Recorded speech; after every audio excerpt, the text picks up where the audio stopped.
ନୀଳାମ୍ବୁଜ ଶ୍ୟାମଳ 600 ବର୍ଷର ପୁରୁଣା ମନ୍ଦିର ଅଛି। ଏହି ମନ୍ଦିରର ସ୍ଥାନ ଦିନେ ଋଷି ଅତ୍ରିଙ୍କର ଆଶ୍ରମ ଥିଲା।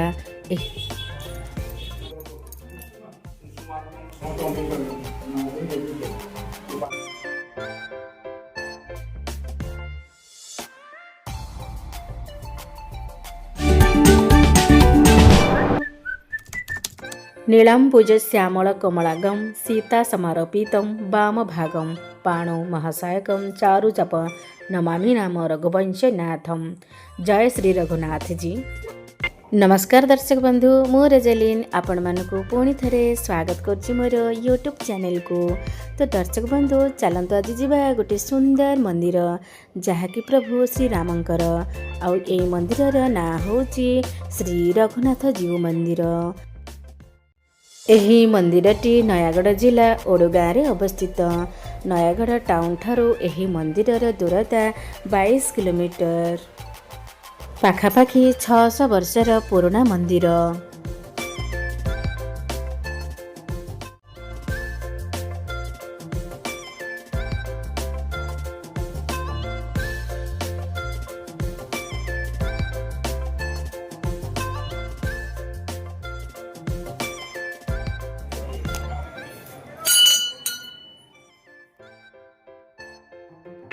ଏହି ମନ୍ଦିର ପ୍ରତିଦିନ ସକାଳ 6ଟାରୁ 1 ଏବଂ ସନ୍ଧ୍ୟା 6ଟାରୁ ରାତି 9ଟା ପର୍ଯ୍ୟନ୍ତ ଖୋଲା ହୁଏ।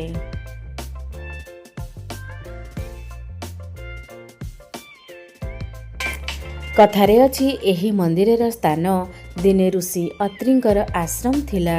ଏହି ଜାଗାକୁ ପ୍ରଭୁ ଶ୍ରୀରାମ ଆସିଥିଲେ।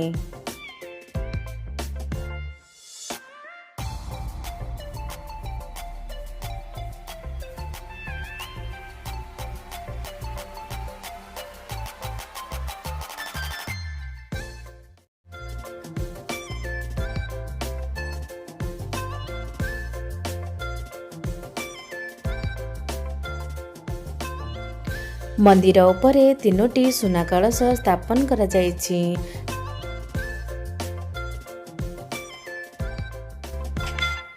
ଏହି ମନ୍ଦିରରେ ମୁଖ୍ୟ ବିଗ୍ରହ ଭାବରେ ପ୍ରଭୁ ଶ୍ରୀରାମ, ଭ୍ରାତା ଲକ୍ଷ୍ମଣ, ମାତା ସୀତା ପୂଜା ପାଉଛନ୍ତି। ପ୍ରଭୁଙ୍କର ଏହି ବିଗ୍ରହ ନିମ୍ବ କାଠରେ ବନା ହେଇଛି।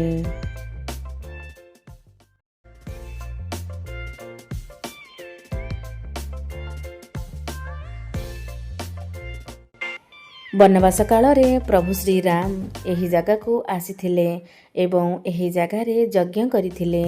ଏହି ସ୍ଥାନଟି ଥିଲା ଋଷି ଅତ୍ରିଙ୍କର ଆଶ୍ରମ।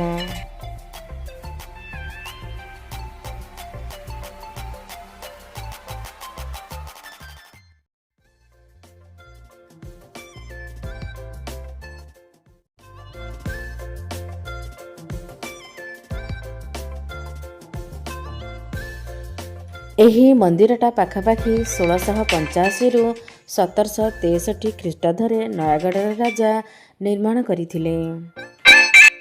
ଏହାକୁ ମଧ୍ୟ ଦ୍ୱିତୀୟ ଅଯୋଧ୍ୟା ବୋଲି କୁହାଯାଏ।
ଏହି ଜାଗାରେ ପ୍ରଭୁ ଶ୍ରୀରାମଙ୍କ ଜନ୍ମଦିନ ଅର୍ଥାତ୍ ରାମନବମୀ ବହୁ ଧୁମଧାମରେ ପାଳନ କରାଯାଏ।